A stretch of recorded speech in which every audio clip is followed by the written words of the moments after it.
Hi hello నేనైతే నా స్టైల్లో టమాటా పచ్చడి అయితే చేస్తున్నాను. రండి చూపిస్తాను ఎలా చేస్తాను. పచ్చిమిర్చి అయితే ఏం చేశాను, పచ్చిమిర్చి వేయించేటప్పుడు కొంచెం జీలకర్ర ధనియాలు కొంచెం దించుతామనగా ముందే అప్పుడు వేసి కొంచెం సేపే ఆగనేయాలన్నమాట. ఎందుకంటే ముందే వేస్తే మాడిపోతాయి. జీలకర్ర ధనియాలు మాడిందంటే చేదు వస్తుంది అనమాట. సో నిదానంగా వేయించుకోండి. తర్వాత టమాటాలు అయితే కట్ చేశాను. టమాటాలన్నీ ఉడకపెట్టేస్తున్నాను ఇప్పుడు టమాటా పచ్చడి రుబ్బడానికి.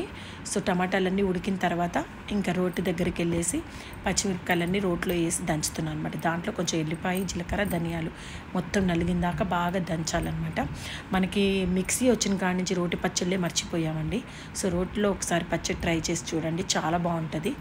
ఈ టమాటా పచ్చడి అయితే వేడివేడి అన్నంలో చాలా బాగుంటుంది అనమాట. సో మొత్తానికైతే నేను పచ్చిమిర్చి రుబ్బేశాను.